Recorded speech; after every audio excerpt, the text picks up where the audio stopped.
Actually, the earlier you start in understanding how to build an organization, I think the bigger head start you will have. If you look at some of the successful entrepreneurs, they would start by doing things like building a club in school, creating an initiative in school or outside school, a non-profit initiative, something to create, build, where what you're doing is bringing a bunch of people together. Think what an organization does. You're bringing a bunch of people together around a common vision. And then you're saying, okay guys, let's find how to do that. If you look at what an effective organization does, of small or large, it could be a club, it could be a business organization, it could be a non-profit. If you look at what they do well is, they first of all have a clear vision of what they are trying to do. What we might call a purpose statement even. Why do we exist? What is our purpose? So once you understand why are we coming together, and once you understand the why question, then you'll go into the what question. What are we trying to achieve in doing that larger goal? And then you get to the how question. How are we going to do it? So what resources do we need? What kind of people do we need to tap into? What kind of stakeholder support do we need?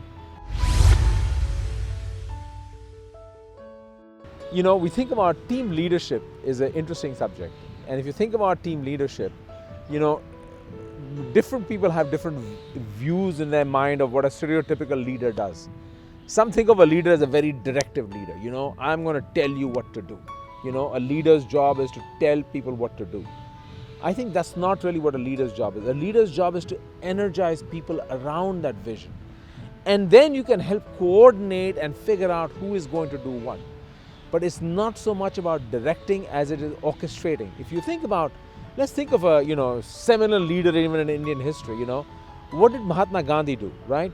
He was able to mobilize large numbers of people around a common cause. Go back and dust off your history book and look at the Dandi March. How could he get people all energized and excited around a very simple idea? And then it wasn't just that, how he then strategized what the route of the march is going to be. Which districts are they going to walk through? When are they going to get there? What are the laws they're going to be breaking? And what were the consequences going to be for the people who are going to be exposed in following him?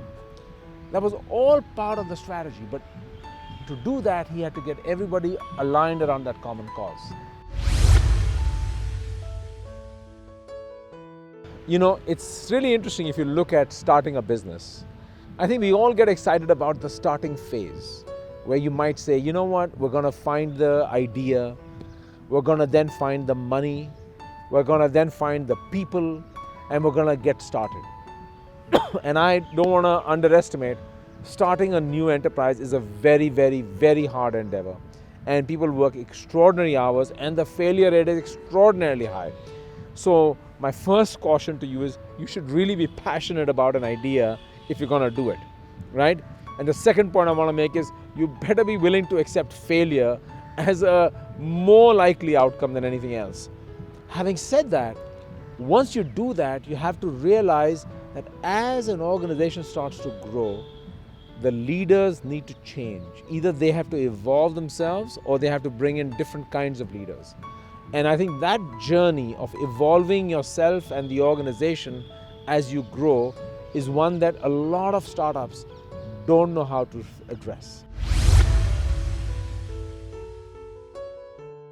Now I'm going to give you a self-serving answer over here, right? I teach management. So my self-serving answer will be, of course you can learn everything you want in management, but I would really be doing you a disservice if I said that. I think, yes, we can teach you some foundational principles, but there's no substitute for practice, getting out there and doing it. Now, why do we teach by the case method? We teach by the case method because the idea is that you learn from other people's mistakes. There's a bit of vicarious learning, if you will, going on. If you see, okay, why did Steve Jobs fail in the first pass? And what did he do wrong? And what would you have done differently? Or we teach a case on a South Pole explorer, Ernest Shackleton, and say, what went wrong? If you were in his shoes, what would you have done differently? How would you have kept people motivated? How would you manage the morale? So we try to get you to experience what others do, but there's no substitute for direct experience. There was, I forget who said this, but he said, good judgment comes from experience, but experience comes from bad judgment. The first thing to understand about non-responsive team members is to caution and hold back from jumping to the first conclusion. The first natural conclusion we have when we see a non-responsive team member is to make a personal attribution. That person is lazy. That person has a bad attitude. That person really should go. And sometimes you're right. Maybe somebody does. But before you do that, I think you need to understand there's decades of research that shows human motivation at the workplace is heavily influenced by the way a person is managed. So before you point the finger at somebody else and say, that person has a bad attitude, you need to ask yourself, have I played some role that may have contributed to that person's attitude? And many times you will find that you may have played a role in that. I'll say one thing about communication is you can never over communicate. And the importance of redundancy in communication is so critical. Even when you have interpersonal conversations, you will find how much is lost in translation. And I think there's something in psychology called the illusion of transparency. We all think we are more transparent than we actually are. And so a lot of things that we think we communicate, we actually don't.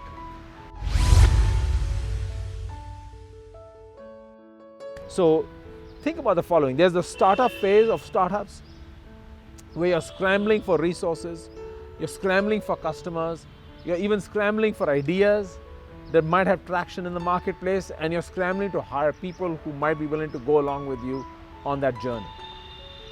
At some point you reach what we loosely call product market fit, where you have a product or a service that is getting some traction in the market. It's kind of like now off the ground, if you will. And now you might even be able to get some funding, and now you're thinking of hiring people and growing the organization. And it's fascinating for me to see how many startups derail at that juncture, just on the cusp of success. You basically you enter into what I would call the suicidal phase of startups, where you start to inflict wounds to yourself. And a lot of it has to do with the founder and the founding team's inability to let go of old ways of doing things. What got you here is not going to get you there. And so the willingness to evolve your management style, to evolve your management systems, because now you're saying, let's professionalize and bring in people with more professional skills. Entrepreneurship is one of those things that I'm delighted to see has really taken hold globally. And as you can see around you, it's never too early to be an entrepreneur. You can see kids being entrepreneurs in the neighborhood. And I think when you're thinking of an entrepreneurial venture, you have to, as I said before, if you're going to be an entrepreneur, you have to have something you're truly passionate about. Because your odds of failing are extremely high, and you have to be willing to accept failure. So those are the two starting points for being an entrepreneur. I think once you kind of cross that, you have to then be a little more rational about the idea that, how real is my idea? Is there a market for my idea? How can I size the market? What else is out there? What's unique in what I have to offer? There are some general elements of talent, and then there are some specific elements of talent. By general, I mean you want to find people who, of course, are passionate and committed to your idea. They are resilient. They're not going to run away and at the first setback, right? They buy into the idea. But then you also want to make sure that they're willing to work together as a team. Especially in the early stages, but even later on, you want people who are willing to work with others, right? And in a lot of cases, what you find is in entrepreneurial ventures, people have to work together as a coherent team. And if they're unwilling or unable to do that, you end up with very significant issues that have nothing to do with the idea or the venture itself. So you want to build a team that connects and coheres together. So hiring is a very interesting idiosyncratic process. I wish I would tell you that all managers look for the same thing. So the one thing we know, which is not good, is bad, is most managers tend to hire or like to hire people who are like themselves. And that creates all kinds of implicit biases. Gender biases, race biases, ethnicity biases, language biases, hobby interest biases. Think about it. You meet somebody saying, oh, you play cricket, I play cricket. Oh, let's talk about cricket now. We bond with people who are like ourselves, which is problematic, I think. Because ideally you're trying to build a team that has diverse talent and diversity of perspective. So, that I think is important to keep in mind. Now let's just think of what are some generic things that every good manager should be looking for, or is looking for. Number one, they're looking for people who have drive, right? Who are willing to work hard, right? They also want people who are capable, right? So the drive and capability, but these are table stakes today. These are givens. So a manager will interview a dozen people, all of them or most of them will show drive, enthusiasm and smarts. So what we need to understand is drive and smarts start to become table stakes, and then the question becomes, so what's that unique special element of you? Why you? And I think that's where you have to stand out, because just simply projecting I'm a hard worker and I'm intelligent is table stakes today. So let's talk about conflict for a second here. Most of us are conflict avoiders. I hope to convince you in the next minute that conflict is not your enemy, conflict can be your friend.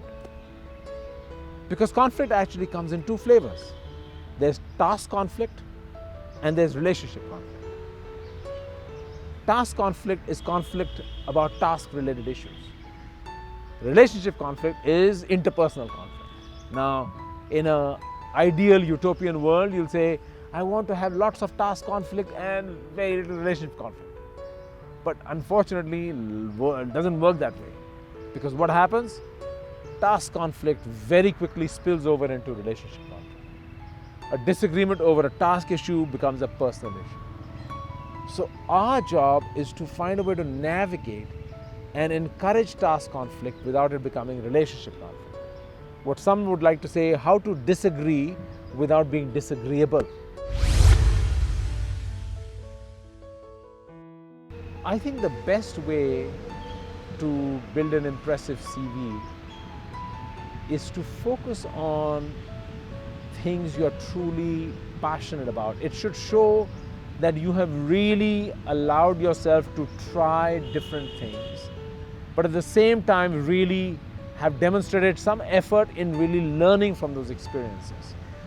And so I would strongly advise that people try to expose themselves to different contexts, different industries, different situations, and ones where you can demonstrate some leadership ability, ones where you have shown some initiative, you've created something, you've built something, you've tried to get people mobilized around something.